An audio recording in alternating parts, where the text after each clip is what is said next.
So Sanctuary graduates are the early careers attraction and recruitment experts. We've built campus networks and university partnerships, which allow us to reach any student at all UK universities. We help hundreds of businesses reach, attract and hire the best, most diverse graduates, interns and apprentices. Diversity really does run through the core of our business. More than half of our clients come to us with a diversity issue as their main reason for working with us. Our expertise in diversity and our proud partnership with the Social Mobility Foundation allows us to curate this annual conference, which we hope that you've enjoyed thus far. Various ways that we support: we provide funding to support disadvantaged students at our partner universities. We donate money from every diversity client campaign to our partners, the Social Mobility Foundation, and we deliver expert sessions to our university partners, amongst many other things. Again, if you want to learn more about how you can work together with Sanctuary as a university, then please do get in touch. Another reminder here just of the different services that we do offer employers, all the way from diversity attraction marketing to end-to-end process management for graduates, interns and apprentices. For those of you that manage your own recruitment but might need attraction and marketing support, here are the options that we have. So this includes driving diverse applications and ensuring you have diverse students at your events, through to managing your early careers attraction marketing strategy. Again, if you'd like to know more about us and what we can do for you, then please do drop me an email. My details should be on the screen. Okay, so we're going to move into our next session now. This is working with universities to improve social mobility. I'm going to be speaking to 3 career service professionals and diversity experts. So we've got Heather Passero from the University of Southampton, Dawn Lees from the University of Exeter, and Sam Morley from Nottingham Trent University. So, hey, how you doing, everyone? Hi, Chris. Hiya. Hey, Dawn. Hello. And hi, Heather. Hi, can you hear me? We can hear you, yeah. We can't quite see you yet, but we can hear you for sure. Your camera's just black for the moment.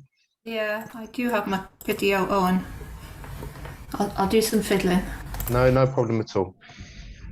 So yeah, lovely to see you all, and yeah, thanks for being a part of this session. So yeah, again, this session is all about what work can employers do with universities to improve social mobility, and just generally some of the learnings that we can take away from these institutions and the people we have on the panel today. So without further ado, I'll let the panel introduce themselves, starting with you, Heather. Now your camera is working nicely.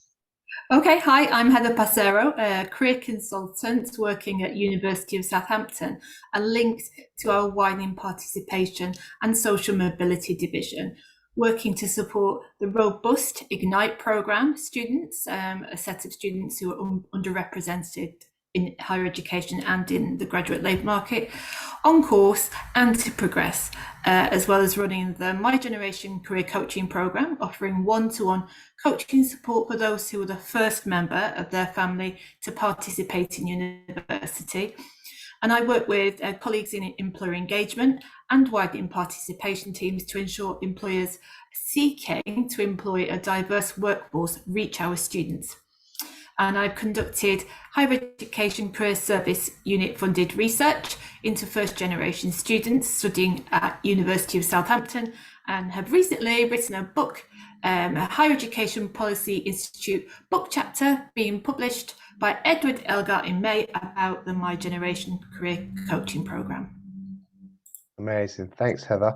Dawn, would you like to introduce yourself? Great, thank you, Chris. I'm Dawn Lees. I'm the Student Employability and Development Manager at the University of Exeter. I've worked on the WP Careers Agenda at Exeter for the past 20 years.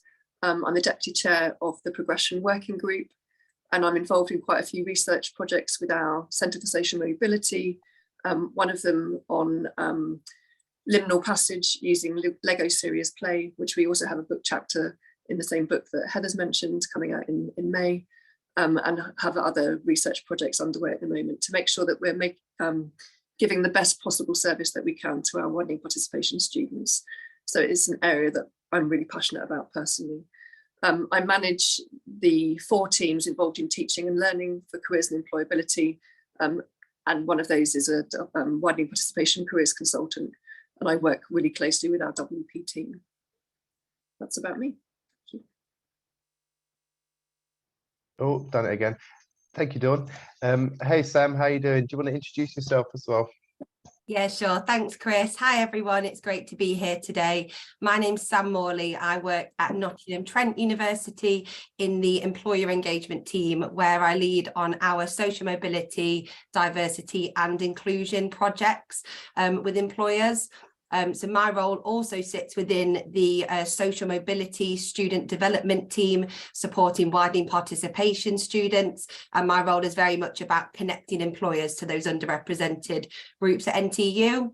I also have developed and deliver an inclusive recruitment course for local SMEs through the ESF Reskill and Recover project. And prior to joining NTU about 5 years ago, was in early careers at Boots. So social mobility and early careers is something I'm really passionate about. So really great to be here today. Thanks. Brilliant. Thanks, everyone. Yeah, we've got a great panel here today, like 3 people who I know from speaking with you all together and separately are genuinely passionate about this area, but also have a lot of expertise and knowledge gained through, you know, direct experience with students and employers. So yeah, great to have you here. And just to tee up, I guess, the session for the audience, you know, please do put your questions in. Basically, you've got 3 people here who have been in universities for a long time, working with students, and can probably give some decent insights into maybe questions that you have from an employer perspective. And also, if you are working at a university, likewise, feel free to fire questions away as well. Okay, let's get straight into it then. So Heather, can you just please start by telling us some of the challenges that students from lower socioeconomic backgrounds face when leaving university and entering the workplace?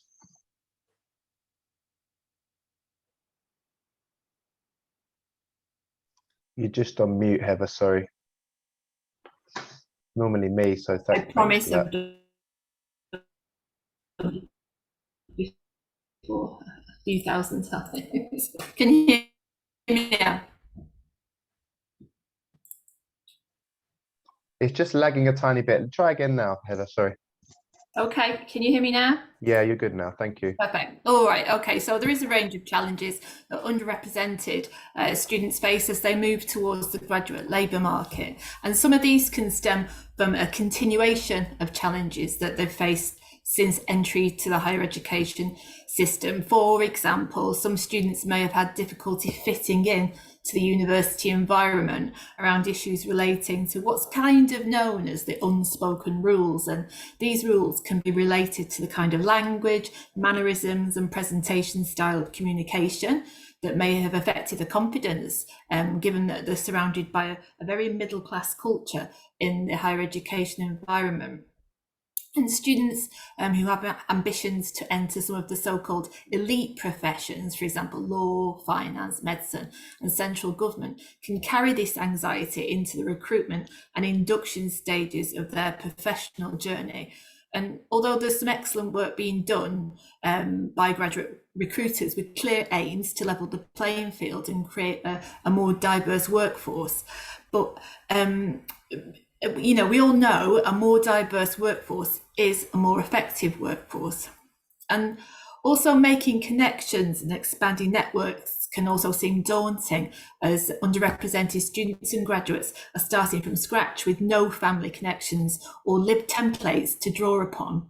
Saying this, universities can prepare students and graduates to increase their social capital by career learning, organising careers fairs and inviting employers committed again to recruiting that diverse workforce to meet students and attract applications. And a very real challenge during this cost of living crisis is that whilst those graduates who come from an underrepresented background can enter the graduate labour market with relative ease, The data we have shows that, for example, those who are the first member of their family to enter the university space can very often receive a graduate starting salary lower than those whose parents participated in it.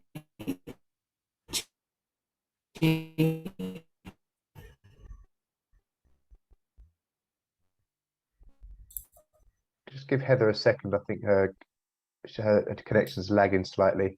There we go. I think you're back, Heather.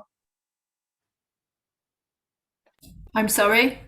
No, we just lost you for maybe 10 seconds, but we got up to where you said about the parents and the fact that, yeah, the difference that makes. Yeah, sure. And I think you may have missed that although underrepresented students enter the labour market with relative ease compared to those people who don't attend higher education, for example, very often their starting salary can be lower than those who are second generation students and graduates. Perfect. Thank you so much, Heather. Dawn, I was going to bring up something that we spoke about a little while ago and has already come up today as a question, and sort of came up in the employer session, and it's around placements. So in fact, it actually came up in the session with the candidates, because we had a direct experience of someone who couldn't afford to do a placement, Beth, and didn't end up doing one. Went on to do well, right? But it was a challenge at the time, and it might have affected her journey. So yeah, can we could talk a little bit about that, because obviously placements can be a challenge for disadvantaged students. How can employers help? What are the challenges? And do you mind expanding on that area, Dawn? Yeah, of course. I'm going to frame this by starting, first of all, by saying that at Exeter, 50% of our students have one or more indicator of disadvantage, and more than a fifth come from the poorest households, so with family incomes below £25,000 a year, which will be surprising for a lot of people who think about Exeter in a particular way.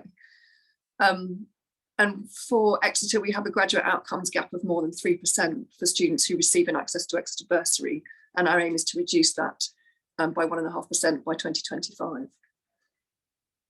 Again, from the research, we know that students from better off backgrounds are 80% more likely to be in a professional job than their working class peers. Students from less affluent backgrounds are less likely to enter key professions. So 74% of judges, 71% of barristers, 51% of journalists went to private schools, which educate only 7% of the population. So that's the starting point which we're working from.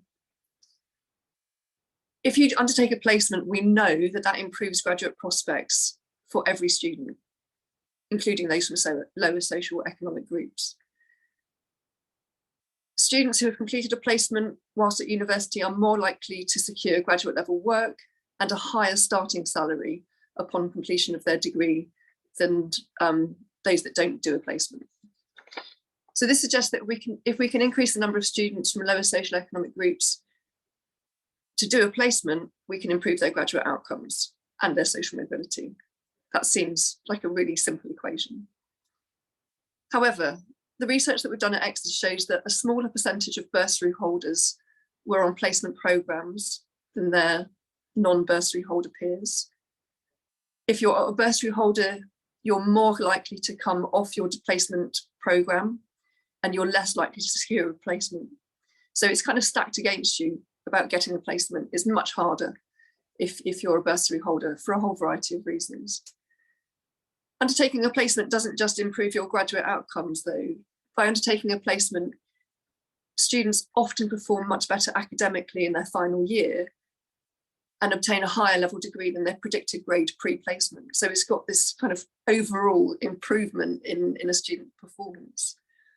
So what's happening is that in terms of securing placements, students who are already advantaged are more likely to be on a placement programme and are more likely to secure a placement, thus furthering their advantage.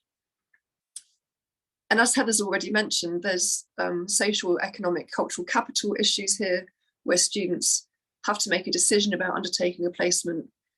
They may not have the support, the financial security, the confidence to undertake a placement.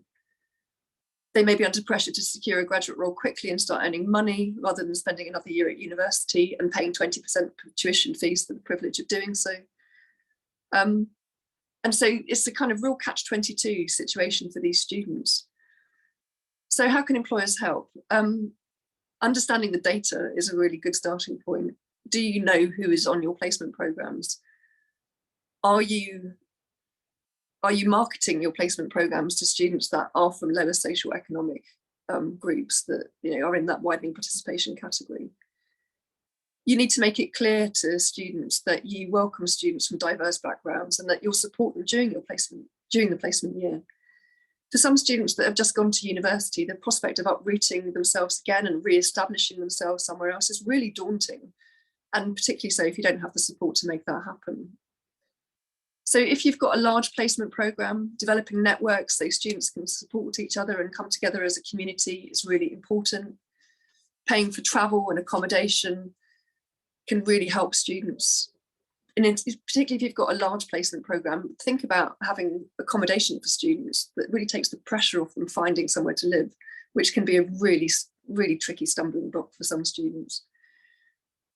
And many students suffer from imposter syndrome. I mean, we all do at times, but take account of this in the recruitment process. You're trying to select the best students for the long-term investment. I don't think universities can do this on their own because it's changing the whole culture and actually making placement programs more open to a wider range of students. So we really need employer support to change the whole culture about who does the placement, how that operates, and how that feeds into graduate talent pipelines. Brilliant. Thanks. Sorry, I lost my voice there. Thank you, Dawn. Really interesting, and yeah, great advice as well of collaboration with employers. Sam, move on to yourself, if that's okay. So can you talk a bit about the issues that disadvantaged students at Nottingham Trent University tend to face, and off the back of that, how employers can help to address these particular issues? Yeah, absolutely. So I think one of the key issues or barriers that we often see is definitely around that career awareness. So the whole idea that you have to see it to be it. There's lots of talk in social mobility around raising aspirations of students from disadvantaged backgrounds, but I think it's really more accurate to talk around raising awareness. So a lot of students just won't even know that certain roles, companies, or even entire industries actually exist in the first place. And they don't have those networks in place to, support them with that career exploration and just opening their eyes to those kind of different career paths. So I think it's really important that employers can put thought into how they're going to bring their company and their roles to life and really excite students about those potential opportunities. And there were some brilliant examples of things employers are doing in that employer panel earlier in the session. But some of the great things we see are employers offering things like insight experiences, whether they're in person or online, offering informational webinars around their opportunities, sharing content on their social media around, a day in the life of a graduate, that kind of thing. Also exploring ways to work with particularly universities on these kind of initiatives. So we, for example, run a first year insight programme for first year widening participation students with local employers, which is a really good avenue for particularly maybe SMEs that don't have access to those big budgets to kind of host their own things.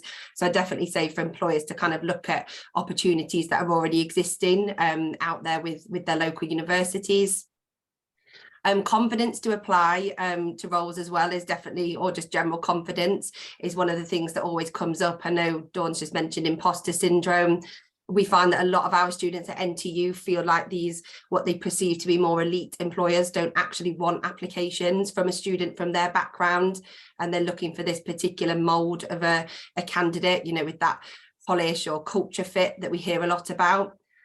So I'd recommend employers kind of thinking about how they could make candidates from socioeconomic low backgrounds kind of really feel wanted. So some of the things that we've done with kind of key employers that we work with at NTU that's had a lot of success is around really tailoring that engagement approach. So, for example, we've encouraged employers to record short videos directly addressing NTU as an institution when their application opens, so that students can feel that that messaging is really targeted to them, including quotes from NTU alumni or current placement students within job adverts that we share on our internal kind of platforms. With that kind of, that level of engagement, is it possible? Just more broadly sharing that content, explaining position on social mobility, celebrating the success of people from the organisation who've come from those backgrounds, to really kind of open that dialogue and representation to help students kind of, build their confidence in seeing that other people from those backgrounds can progress. And also just around the awareness and understanding of recruitment processes and practices that they're going to have to go through. So a lot of students who've not had to go through those processes or don't have a network in place to advise them, that recruitment journey with a lot of employers can be really overwhelming.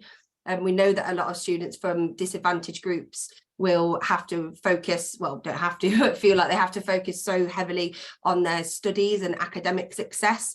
A lot of the time from, first in family kind of backgrounds, there's this pressure that you've done so well to get to university, don't let us down. So that academic success becomes really important and prioritised, and potentially career development opportunities overlooked a bit, or potentially they're juggling, paid part-time work experience alongside their studies. So there just isn't the time to kind of commit to these kind of activities. And that then becomes very tricky when some employers have to have these very early deadlines, sometimes really short recruitment windows. So I think what employers can kind of do to support that is to try and engage with students earlier on in their university journey, and make sure that those kind of stages of recruitment processes are really clearly communicated up front, so that students know what to expect, how to prepare, and also why certain activities are used. So just one example of that we definitely see as a barrier for a lot of our students at NTU is around psychometric assessments. A lot of students, I wouldn't say even struggle to do them, but a lot of the time just won't even do them, and that's kind of a barrier for them. So I'm not suggesting that people don't use psychometric testing, but really explaining to candidates through the process why those tests are used, so that they are there because they increase objectivity, reduce bias, are able to reward potential over experience. And also kind of signposting to students within that as well, where they can get support, practice, and know what to expect essentially when they go into that process and feel more confident. We could talk about this for ages. Obviously, there's a lot of physical barriers I've not even gone into, which I think Dawn covered quite a lot of. I just would like Beth from earlier from Baron Jacobson to know that we do now at NTU support students in terms of financial expenses and that kind of thing. So it's nice to know, obviously, that's happening across the sector, but obviously, as Dawn kind of said, the more employers can also do in that space as well, and also communicate to candidates up front that they do provide that. I've had lots of conversations with employers where they do provide expenses, but they don't actually put that on their job adverts, so they could potentially be missing out on a big pool of students. Yeah, thanks, Sam. I think loads of really good stuff there, and I think ties in with a few of the things we've heard throughout the day in terms of like raising awareness, like just the awareness of things. I think even when you think something's obvious, it probably isn't obvious enough, right? So I think it's about just taking it to that next level of awareness and explaining what, but also why as well. So yeah, really good points. Okay, so Heather, so quite a general question, but a chance to give some more tips to the employers that are listening in. So how can employers make their workplaces more inclusive for candidates from disadvantaged backgrounds, in your experience? Yeah, they're covering a lot of what Sam said, but those students and graduates who are underrepresented in the labour market and internships and graduate roles can be supported by employers by a really wide range of positive action, actually. And many employers have an obligation to improve access to the labour market for these groups, for example, contained in the Equality Act 2010. The public sector has a duty to address the inequality that stems from social economic disadvantage. And in fact, the civil service use learning and training to drive positive change. They also commissioned the excellent report by Sam Friedman to explore the issues and challenges that working class civil servants experience in the workplace. For anyone who's interested in that, you can check that out on, I think, Social Mobility Commission that is on their website. And it's a super interesting read, but it's important for all graduate recruiters to ensure the door is wide open for underrepresented students. For example, offering a decent starting salary, given some students have a larger overdraft than others, and of course more student debt. And offering relocation costs for those students who might avoid some opportunities due to not being able to afford rent bonds, etc. And of course, signing up for the Social Mobility Pledge introduced by University of Southampton alumni and former Secretary of State Justine Greening, as well as applying for Social Mobility Awards to make an organisation's commitment to social mobility more visible. But what really makes diversity of workforce the most visible is representation via lived experience. So of course, targeted imagery and messaging on outward facing information is important. And also stories of the road travelled by previous graduate recruits is invaluable, either by making them, I think Sam mentioned video testimonials or written articles, and the icing on the cake can be a mentoring offer once students are enrolled from a colleague who's travelled the same route. But I think the absolute pinnacle of supporting students from underrepresented backgrounds is ensuring that there's representation at the highest level, with senior posts being held by colleagues who underrepresented students can relate to. And that makes all the difference as early career graduates kind of look towards their future career progression possibilities. Yeah, thanks, Heather. That exact point came through from Platini, who was on the lived experience session as well, right? So he one of his points, which he articulated really well, was that it's all good having representation, but you need it at the top, right? So you need to be able to look up, so to speak, and see people that look like you, sound like you, and that sort of thing. So yeah, really good points. Thanks, Heather. Dawn, we're sort of jumping around all sorts and covering as much as we can, which is great. But we spoke a little bit previously about recruitment processes and potential, barriers that might be in place. So, are you able to just maybe talk about some steps that employers can take to improve their recruitment processes to help disadvantaged students? Yeah, absolutely. The first thing is recruitment panels, I suppose, isn't it? Making sure that they're as diverse as possible, that the students can see people in roles that look like them, that sound like them, and have had similar experiences. That's really, really crucial. Reasonable adjustments are really important for students as well, so that students know that they can ask for these in the recruitment process and in the workplace, and that they won't be penalised or judged for doing so. This might take the form of giving the students the interview questions an hour before the interview, or modifying assessment centres, or changing the way that you communicate tasks. Whatever it is that the student needs, you need to work with the candidates to get the best out of them, so that you're getting the best candidate into your roles. Students are really concerned about declaring the need for reasonable adjustment because they think it will put them at a disadvantage. So you as an employer need to be really clear that you will support the applicant through the process, whatever it takes, without question. Sam's already mentioned insight days, great idea for students to build confidence, to see themselves in that workplace, to see whether their preconceived ideas of you as an employer are accurate, to break down those barriers. Showing job adverts that you are inclusive and supportive of applicants from diverse backgrounds. Use plain English and inclusive language in your job adverts and job descriptions, just to take the mystery away. What does it actually mean? Say it, if you can say it in simple language, do. There's no need for convoluted language if it's not necessary. Anonymise the institution that the student studied at. I mean, students from Exeter probably do have an advantage over students from Nottingham Trent. Is that right? I don't think so. Take the best candidate. I probably shouldn't say that, but anyway, take the best candidate. Anonymise the names on application forms. Do you really need to know what someone's name is if they've got the skills and the knowledge and experience to do the job? make that judgment, not judgment on name. Giving feedback after interviews, whether it's for placement or graduate roles, is really important. So even if the candidate hasn't been successful, give them feedback so that they can understand why and make improvements for next time. And train your staff. Train your staff in how to support students with disabilities, how to support students that are neurodiverse, making sure that you're not introducing bias in the recruitment process at any point. And as I mentioned earlier, understand your data. Understand who is applying for your roles, understand who is being successful in your roles.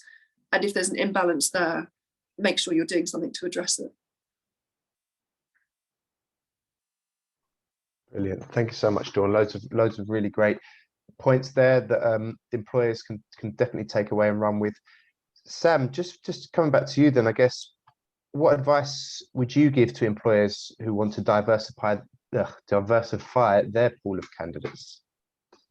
Yeah, so obviously Dawn's spoken there about a lot of changes to do with the recruitment process itself. So I'll try and keep my answer a bit more to around that kind of attraction and talent pool, so to speak. So I think one of the first things for employers to consider is around the institutions that they're engaging with. So ensuring that you are engaging with a variety of different institutions. Different universities will have totally different demographics. So you can request HESA data, or even individual universities you want to approach and ask for that data around, student demographics. And then if you are engaging with those more diverse universities, any activity you're doing with those universities will automatically broaden that talent pool. And I'd say be quite open and upfront with the universities you are working with around your objectives in the EDI space, so that they can recommend relevant initiatives for you, or explore, something bespoke. I think in those opportunities outside of the traditional kind of career fairs or presentations can be really beneficial from a social mobility point of view. So for example, at NTU, we have lots of different EDI focused initiatives focused on different groups of students, allowing employers to connect directly with them. So I'd say that's definitely one major thing. It's been mentioned a few times throughout today, both in Samson's introductory talk and a lot on the employer panel, but around considering entry requirements really carefully. So I do appreciate that some roles do require a certain degree, or an organisation may have a lot of data to suggest that a first or a 2-1 is does produce a stronger graduate. But I just encourage employers to kind of think about whether that is necessary. And not just formal grade requirements either, or UCAS or degree levels, but also kind of any language in the job adverts that could deter certain students or candidates from applying. So I've seen job descriptions come our way before with must have a degree from a top university listed on there as an essential criteria, which automatically might make some students self-select out of applying if they don't feel like their institution features in that kind of list. On the same kind of note as well, around keeping essential criteria to a minimum where possible. So we know there's a lot of research around female candidates not applying if they don't feel they meet all the essential criteria of a job. And I think it's quite similar for students from low socioeconomic backgrounds who don't have those same levels of confidence to just kind of throw their hat in the ring anyway. I think moving towards a more strengths-based recruitment process as well. I know Freya talked about this earlier quite a lot on the employer panel session. We know that less graduates than ever have got formal work experience, which compounded even more so by COVID, where all those traditional part-time jobs were kind of taken away. So we know that those purely competency-based exercises don't allow them to shine. So by kind of leveling the playing field to include those strengths-based exercises or interview questions, and making sure you're actually communicating that up front in job adverts, that's the kind of process you are following, will empower those students from disadvantaged backgrounds to apply, knowing that they will be judged more on their motivations, passion and potential, rather than experience that they've not been lucky enough to have. And then just finally, I know it's been mentioned quite a few times today around data and actually tracking social mobility data. But once again, I think it's just around making sure students and graduates know why those questions are being asked. So we know that research continually shows there's a big disconnect between students actually understanding what diversity data is used for by organisations, and particular underrepresented groups actually thinking that it's there to rule them out of the process and identify who won't fit into the organisation. And I think this is even more true of social mobility questions. I think kind of, seeing a question on a job application around in the equal opportunity section around disability, ethnicity, gender, they're quite used to seeing. But the fact that now businesses are maybe starting to ask around parental occupation, free school meals, that kind of thing, I think if they're not expecting that, it may make them a bit uneasy and not really understand why that's being asked. So I think just being upfront around why that data is being gathered and what they're going to do with it is another way to actually drive those students to make an application. Yeah, loads of good points from everyone, and I know that you could all, like everyone I've spoken today, everyone could definitely speak for longer, but unfortunately we've had to squeeze it all in. I think, yeah, the top unis in job descriptions is something I've seen as well, and it's like, oh goodness, there's still a lot of work to do. But yeah, if there are any employers listening that do want to branch out to a wider range of universities, then drop me a line. We can have a chat, and I can put you in touch with people and help you with that, because it's sometimes you need a bit of help with it. But we're going to get on to some questions now. There's been quite a few coming in, so I'm going to just go through a few. So I guess open to everyone, but possibly Dawn, because it's around placements and internships, the first one. We'll see, but we'll see. So is there a difference between the outcomes of students who complete one-year placements as opposed to summer internships? From an employer perspective, it is sometimes easier to run internship weeks than a whole year of placements. We can influence diversity through both schemes, but in your view, is one program better than the other?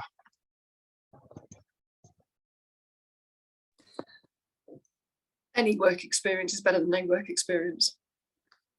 That's the bottom line. Any work experience is better than no work experience. The data shows that if you're doing a year-long placement, it does impact on your graduate outcomes. You're more likely to be picked up in terms of the graduate talent pipeline with by recruiters that don't then use the old milk round. I'm showing my age there with the milk round term, but they're not recruiting from careers fairs. They're picking students up from their placement programs. So the data shows that you're more likely to be in a graduate role with that employer if you have done a year-long placement. But anything is good experience, whether that's a week-long internship or a short placement. Just getting as many people to have that experience in the real world and demystifying it and developing their networks and their confidence and their skills, and just getting them to understand how they can apply theory to practice is really important. So as long as you're giving some students some experience, that's all to the good.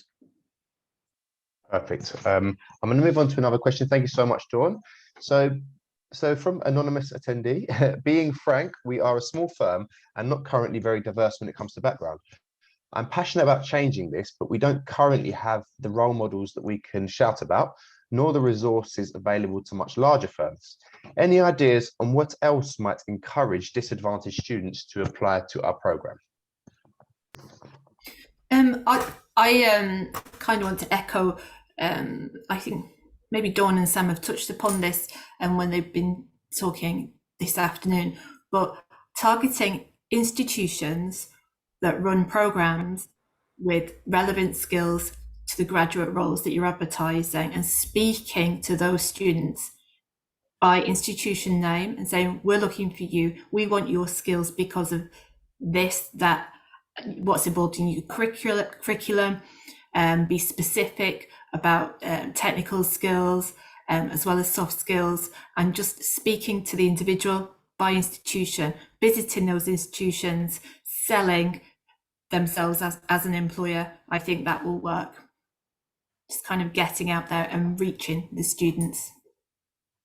Yeah, I was going to kind of say something similar to what Heather said around, obviously, when you're an SME, if you've not got that, resource capability that a larger business would have, kind of tapping into opportunities that are there with universities or colleges, even whatever it is you're targeting for your roles, and then they will actually do all the legwork for you in terms of you know, if there's a particular program in place that they are running, a lot of the time that is all then orchestrated for you. They are engaging the students from those particular backgrounds, and then you're essentially turning up to do whatever the you know, event or initiative is, maybe delivering a talk, for example.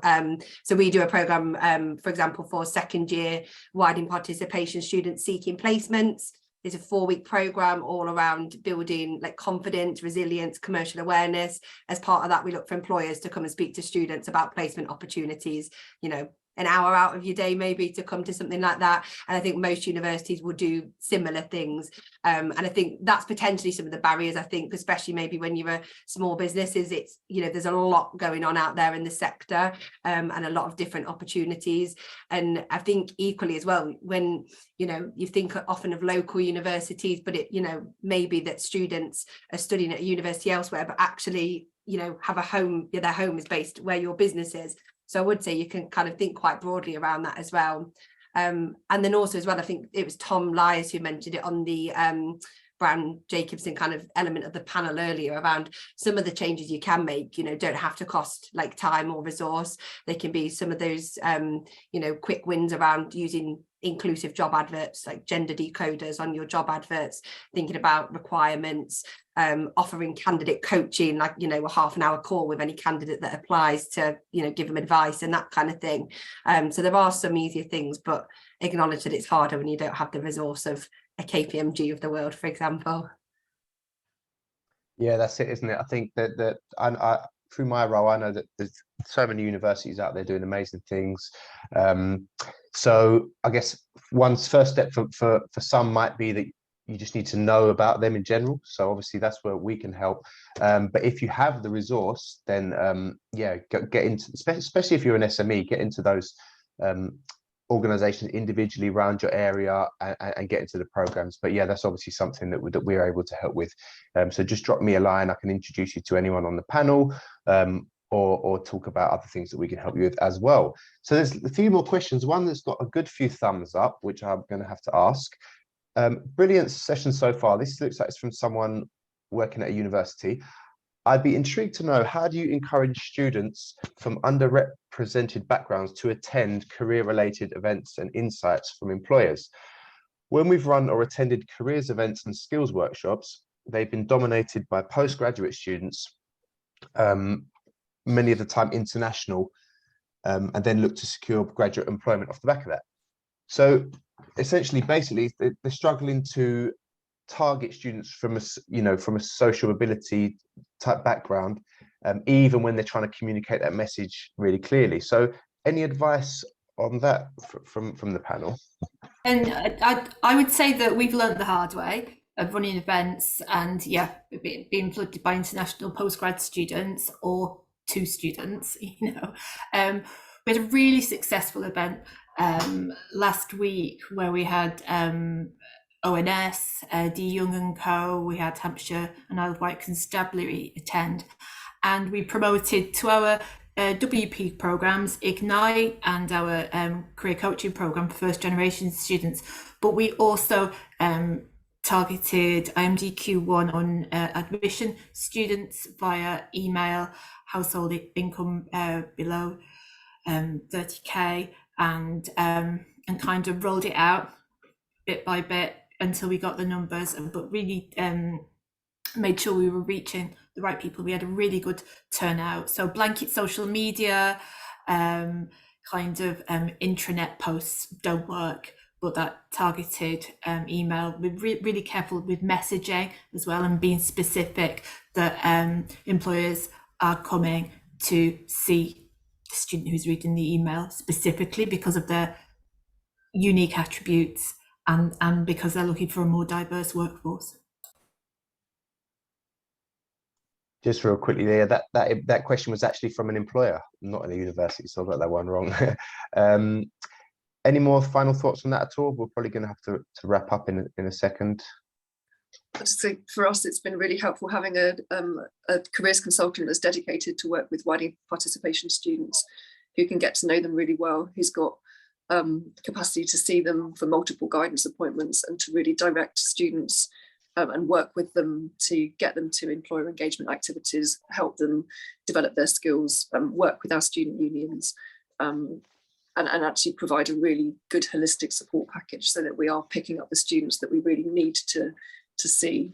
But it's a real team effort. It takes everyone in the service, not just that WP careers consultant. It really is making sure that everyone's aware of the agenda and everyone's signposting appropriately and working with our employment services team to make sure that students have what they need. Yeah, just to add to that as well, so we also have a social mobility team within our careers service, and we've been developing over the years like lines of communication to those students. So we actually have what's called our RISE web pages, which RISE is the kind of internal terminology for widening participation students. We've now been able to develop that to actually highlight employer both opportunities and events through there. So that's proving quite successful, as well as a quite well thought out comms plan to rise students about various initiatives, funding, activities, whatever it may be available to them. I'm always quite conscious as well that, as well as the students who technically meet our widening participation criteria, often employers will have that broader social mobility criteria for events or something. So we do tend to promote a bit more broadly as well, for in case, for example, students who are, I don't know, estranged students or free school meals might not necessarily meet our RISE criteria for whatever reason. So we do both, but also we share the issue with international postgraduates coming to everything, even when it's not particularly relevant for them. Perfect. Well, we're going to have to wrap it up there. We could have gone on for longer, but we've run out of time. And thank you so much to the panel. Really lovely to speak with you all. And yeah, thanks for your time, basically. Have a nice afternoon. Thank you. Thanks. Bye. Thank you. See you.